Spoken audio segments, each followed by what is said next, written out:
So this presentation discusses the different program models that are available for English language learners. And this goes along with the previous week's reading. So this kind of lists some of these programs in a little bit more detail. And the presentation aims at addressing the following questions. So what are the essential components of any instructional program for ELL? So the basic components we're looking at. What is the difference between English as a second language and sheltered instruction, which isn't a topic we've discussed. So oftentimes when we talk about ESL, where we know that it deals with instructing a student who's learning English, but then how does that connect to the sheltered instruction and the SIOP model? So we'll get a better understanding of that. What are the pros and cons of each of the English medium and bilingual education program models that we find in the field today? So benefits and disadvantages. And how can educators determine what type of program is appropriate for their context? So the essential components for instructional programs that we see is that all effective programs for English language learners have three essential parts to them. English as a second language instruction, so still providing language instruction to these students who are learning English. Content area instruction, so the material for each specific class, and then primary language support. When we talk about primary language, we mean first language. So there are multiple labels in use for students who have been identified as ELLs, and since week one, I've been trying to list them and at least explain what the acronym stands for. But there's ESOL, which is English to Students of Other Languages, ENL, EAL. Actually, I haven't seen these used in a while, but ESOL is one that's used. Sometimes TESOL is used to describe teachers, and that's just with the T in front, and that's teaching English to students of other languages, or just language learners. So there are a ton of acronyms. But because students may be learning English as a third or fourth language, other terms typically are more accurate than English as a second language. And even though we know this to be true, a lot of schools still just refer to their programs as ESL. ESL is a separate content area. So just like math, science, social studies, ESL is not, it's its own thing. It's its own separate content area. It has its own set of standards, and we see that it's mandated separately by, different legislation. Many schools provide daily ESL instruction for English language learners, typically at the beginning stages of their language proficiency, and stop once students reach the intermediate level. So this is a mistake based on false assumption that students no longer need ESL because they can develop the fluency and their proficiency in English through content area instruction. So we want to make sure, although this is still happening in many schools, we want to make sure that our language learners are still provided instruction and support, especially once they complete the whole program and are able to exit a language program. So it shouldn't stop somewhere once they seem to have their own basic understanding of it, in the hopes that they'll pick up in content area classes. Data indicates that English language learners may get stuck in intermediate and advanced levels at times for several years. And if you're thinking of CALP and the academic language that's required to be successful once you move past that beginning intermediate stage, it makes sense that the vocabulary is much more difficult. The structure of sentences is much more difficult, probably in texts and readings. And so they really still do need support in breaking that down and understanding it and making connections to other vocabulary so that they can be successful. They need high quality ESL instruction to reach their maximal fluency level. So when we're talking about content area instruction, we mean comprehensible instruction, and that's one of the essential components for any program that is directed towards English language learners. It's the most effective way to make content comprehensible is to teach it in the student's home language. However, we know that a lot of schools cannot provide that. So when the home language instruction is not possible, teachers use sheltered English instruction. And so that's what we're talking about here. So there's the home language content area instruction, and this is offering students instruction in their home language, and that helps to ensure that they will learn complex academic content and master those standards while not having to worry about the language development piece of that.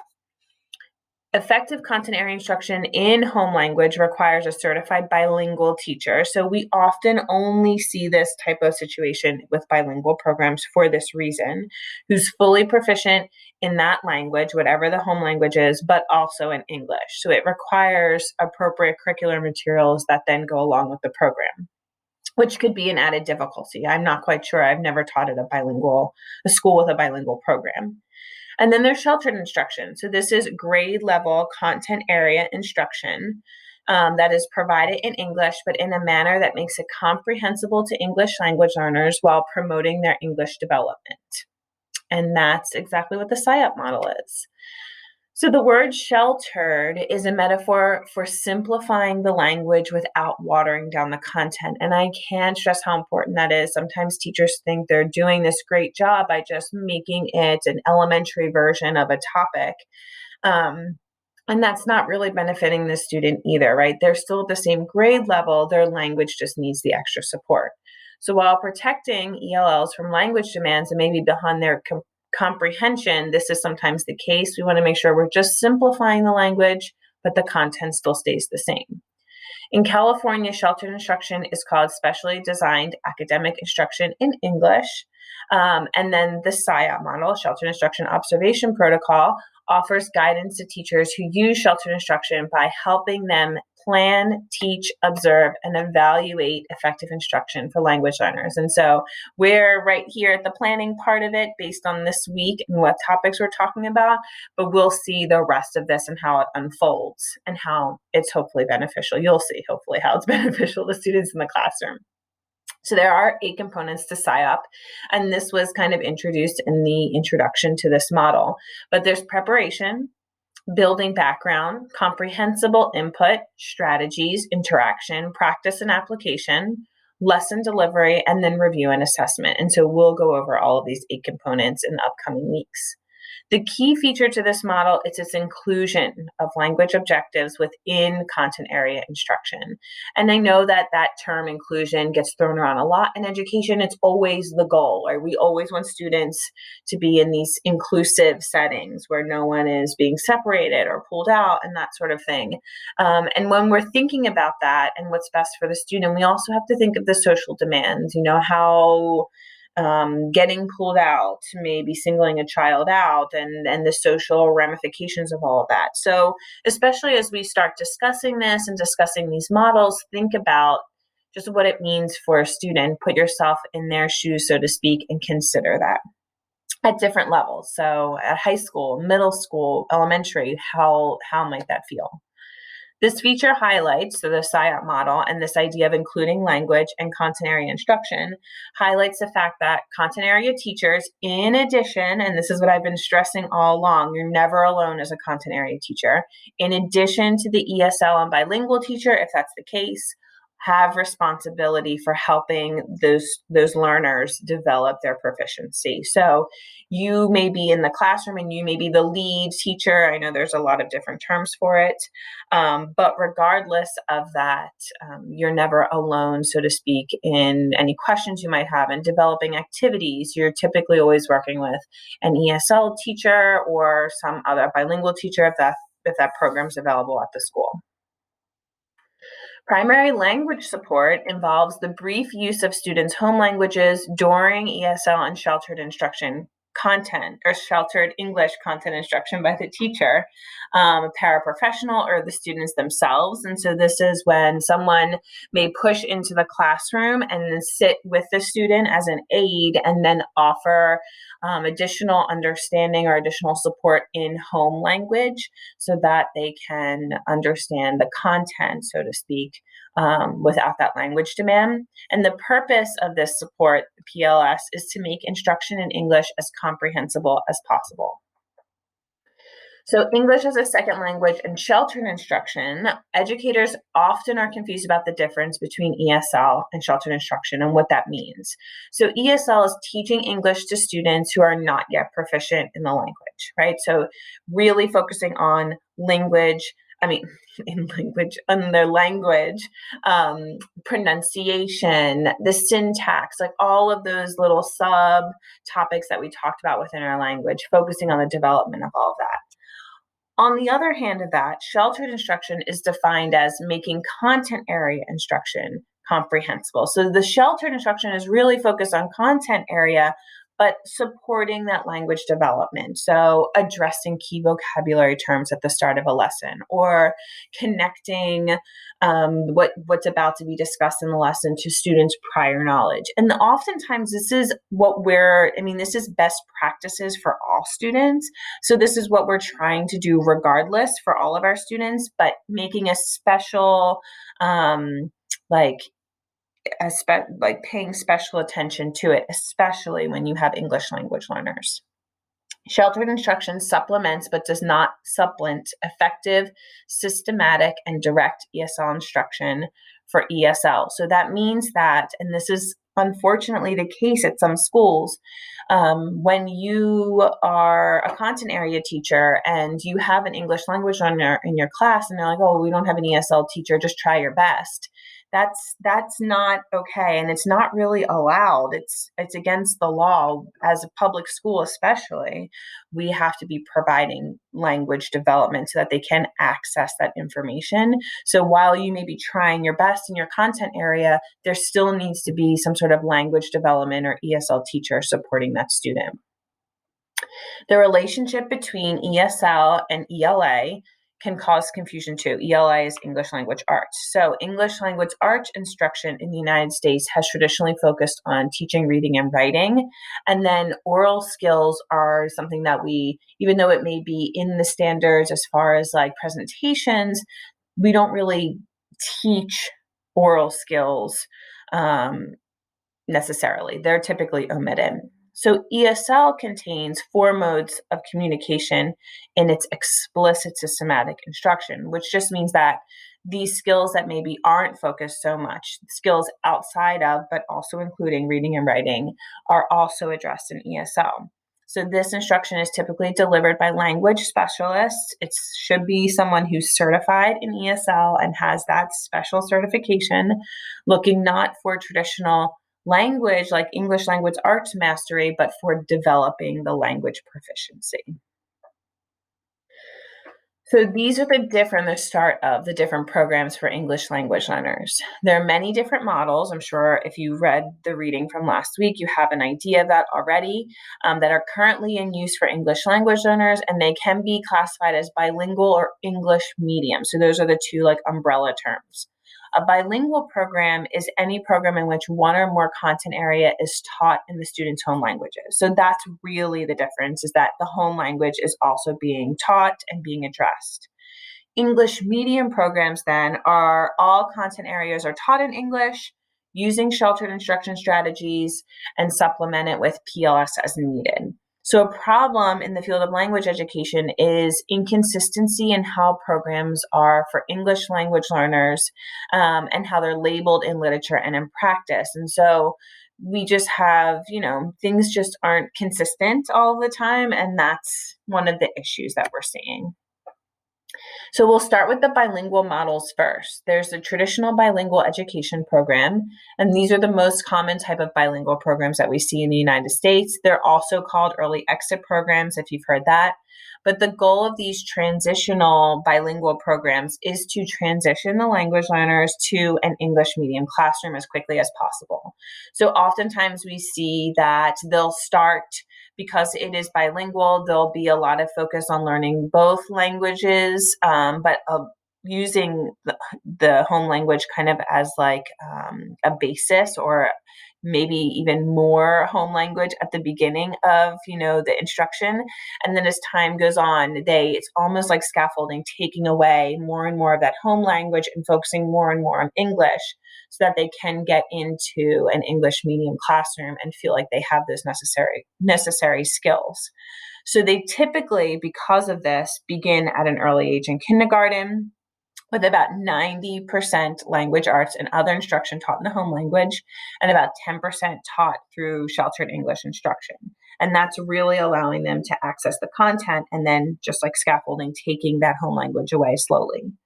Longitudinal research on the effectiveness of different types of bilingual and English medium programs demonstrate that this type of program, a traditional bilingual education program, are more effective than English medium programs, but less effective than other bilingual education models. So even though it's more effective than the English only programs, it is less effective than some of the other bilingual education models that we're getting into.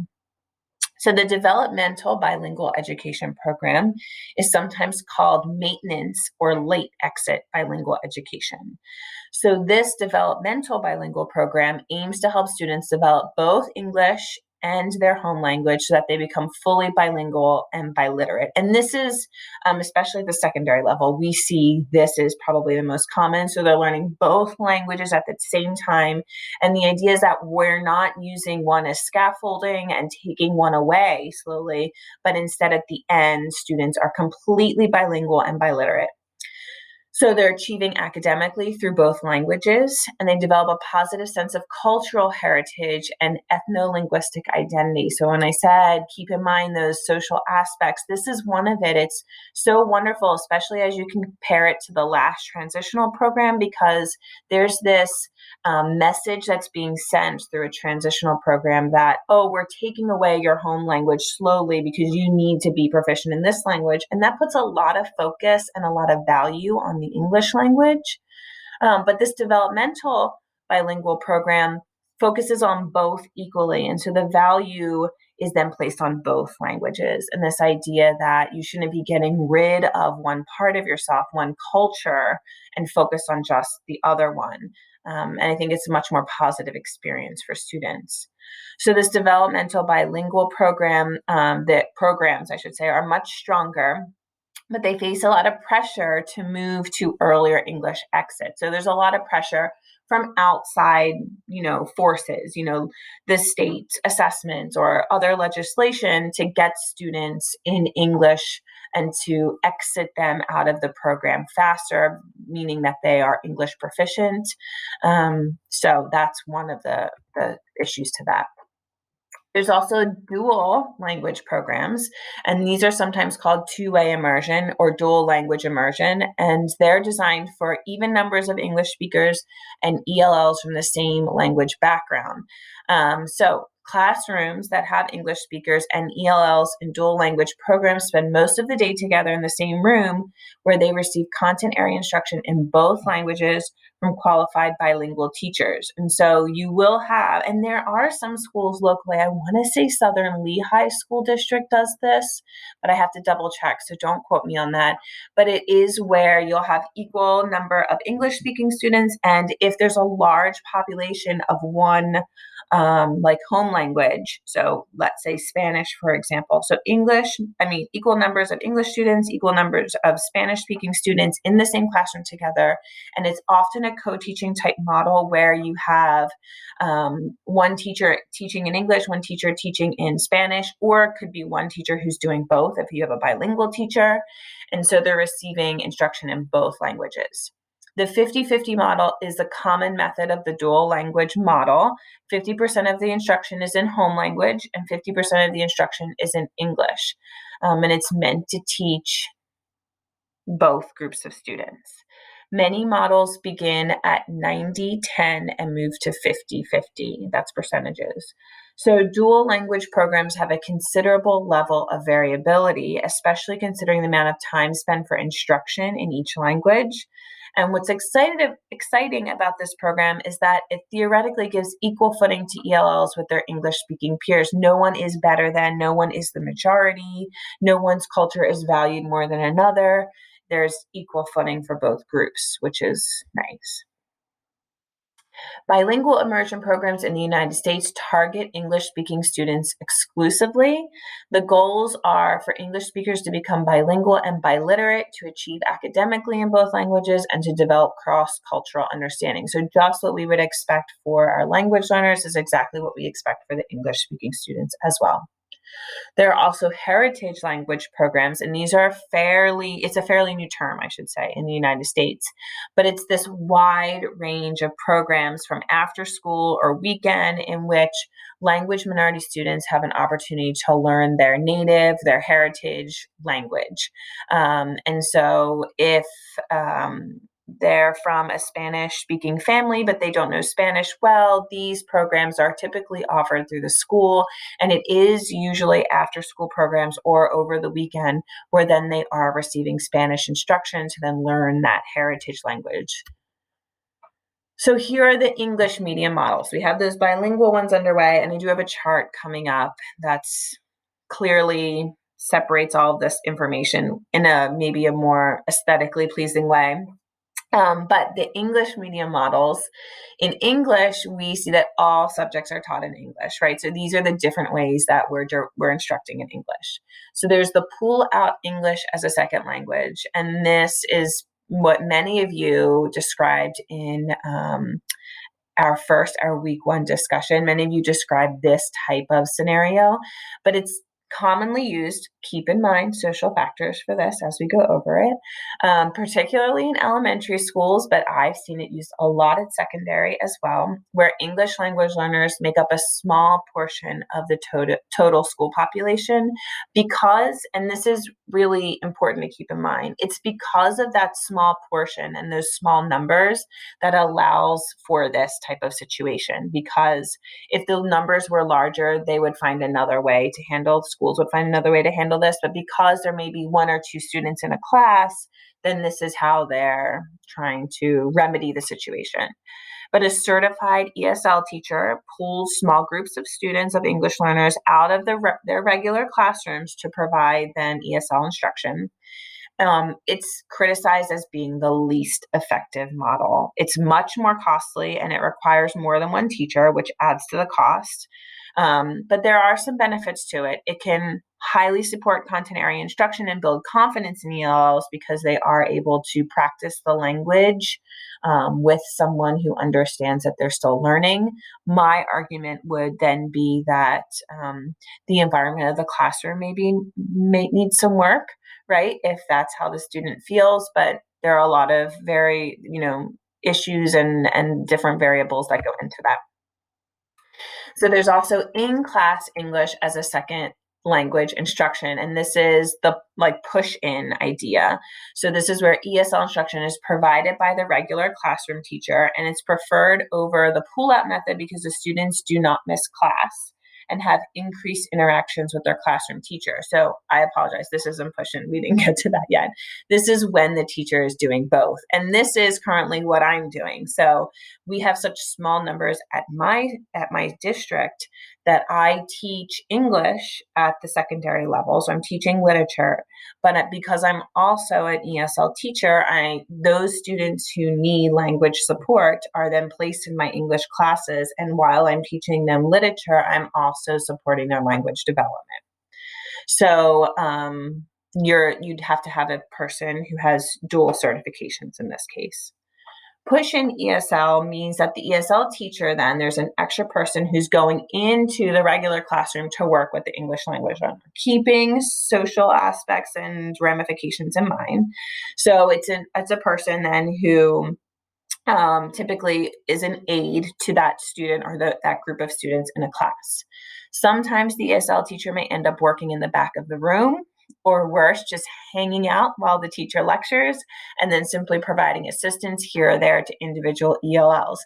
I think schools sometimes struggle because there aren't clearly defined roles, and teachers have to then work together to navigate how those interactions are going to happen in the classroom. So oftentimes the content area teacher is the lead teacher, and rightfully so, it's their content area. And so they're doing a lot of the instructing and, the lesson planning and doing all that stuff.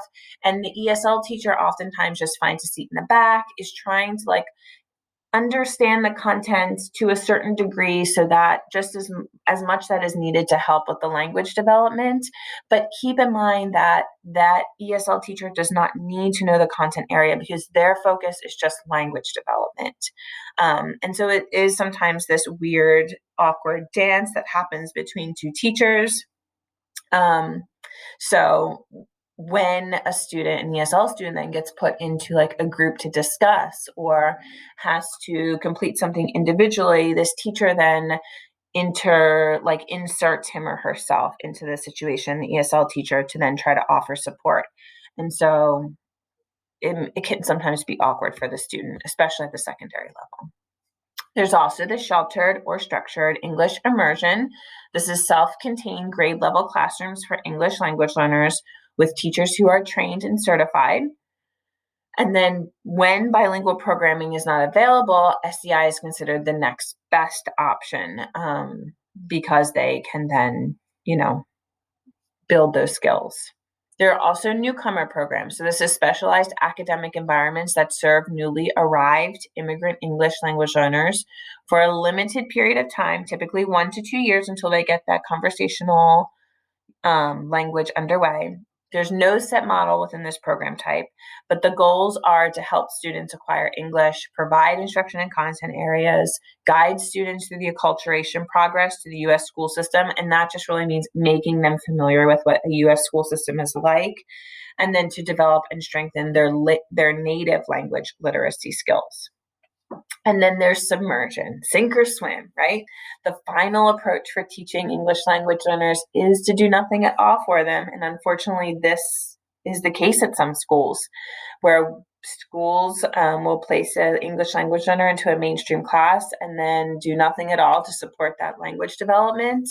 And just like I have here, it's unfortunately very common, even though it's a violation of federal law, it is against the law to do this, but all schools get away with it all of the time. So the collaboration among the ESL teacher, bilingual teacher, sheltered instruction teachers, and mainstream teachers, a lot going on here depending on what programs are at your school. But often several programs described in this chapter are found in a single school. So we can have a lot in a single school. In order to provide the most effective instruction, ESL teachers and mainstream teachers or the content area teachers have to work collaboratively. And this collaboration can occur formally, informally, but must occur regularly in order to maximize success for all. Oftentimes it's sharing lessons or asking questions or, a lot of it in my experience is done through email, especially when the ESL teacher doesn't have like a regularly set schedule where he or she can visit the classroom or visit the student and check in with them or visit you as the teacher. But regardless, you always just want to make sure everyone's in communication. So Baker's typology of programs for English language learners is where he classifies these different program models. So there's monolingual forms of education, weak forms of bilingual education, and then strong forms of bilingual education. So here are those charts I was talking about, and we see all of the different programs I just went over. He then took them and put them into these different categories. So the monolingual forms of education are mainstream, right? That's just the submersion, sink or swim. And students are English language learners. The language instruction is all English. The societal aim is assimilation, not acculturation, which is important to keep in mind the difference here. That just means to make them all the same, right? Make them all, doing the same thing and understanding the same cultures. And then the language aim here is English monolingualism, just getting them to English. ESL, same exact thing across the board. Sheltered instruction, SIOP, same thing across the board. And then newcomer centers, same thing. So for the monolingual forms of education, it's all the same across the board. And it's because they're monolingual, unfortunately, here. All right, so then we have the weak forms of bilingual education. So the transitional bilingual education, which is the very first model we went over. We know students are English language learners. The language instruction moves very quickly from home language to English. It's that idea that it's being scaffolded, and so they're taking that away slowly and moving them towards English. Societal aim is assimilation also, and then language outcome is relative English monolingualism. Even though they have this home language, they're still putting the focus and the value on English. There's the heritage language programs, and it's described here as a weak form, only a few hours or less each week, or heritage language instruction. And so that's the idea that where they're getting this extra language instruction after school or over the weekend. And so heritage language speakers with varying degrees of proficiency, these are the types of students we're going to have. The language instruction is heritage language, so whatever language that is for them. And the societal aim is biculturalism. The focus is not on making them part of mainstream culture, and that's because we're now adding this cultural aspect to them, or providing them in their own heritage and their own culture. And so that's why it's biculturalism. And the aim here, the outcome aim, is to broaden their linguistic repertoire, right? So to give them this other skill. So these are the strong forms of bilingual education. There's the developmental bilingual education. Students are English language learners. It's bilingual with an initial emphasis on the home language. And then biculturalism, bilingualism, and biliteracy is the outcome. We also have dual language. And so this could be English language learners and English proficient students, because remember, they're both in class together. Language instruction is in English and the home language. Biculturalism, bilingualism, biliteracy is the aim. We have bilingual immersion, and so this is native English speakers or English dominant language minority students with little proficiency. And so the instruction is bilingual with an initial emphasis on the non-English language. Biculturalism is stressed, bilingualism, biliteracy is the aim. And then the heritage language program. So 1 hour or more daily heritage language instruction. So this is different from the last slide. The last slide is just those after school weekend programs. This is 1 hour or more daily. We see heritage language speakers with varying degrees of proficiency. Heritage language is the instruction, and then the same here with the societal aim and the outcome.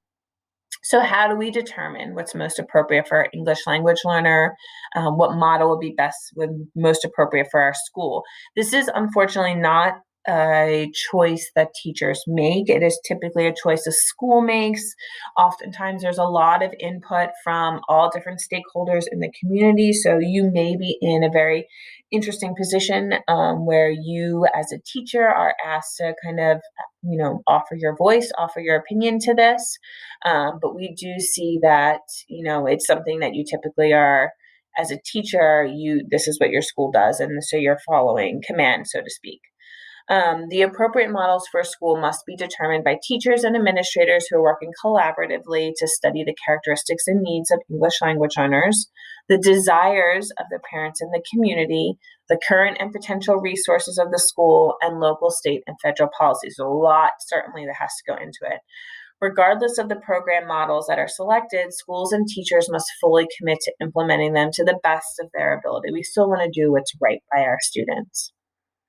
And so then there's monoglossic and heteroglossic bilingual programs. So the monoglossic perspective views monolingualism as the norm and treats the languages of bilinguals as two separate, distinct systems.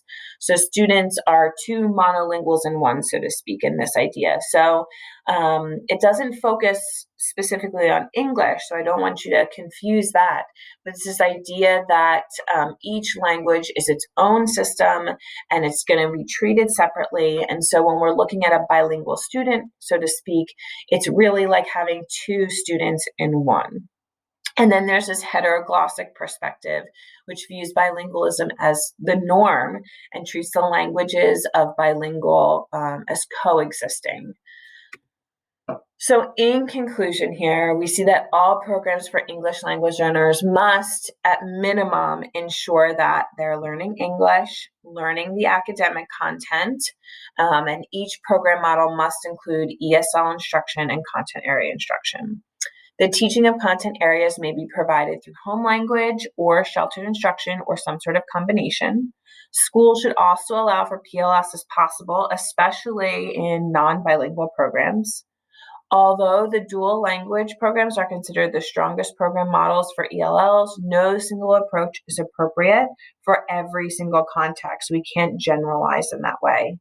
The appropriate models for a school must be determined by teachers and administrators, so all stakeholders really, and it needs to be a collaborative decision. Regardless of the program model selected, schools and teachers must fully commit to implementing them to the best of their ability. Failing to do that just means that English language learners are falling between the cracks and are left behind.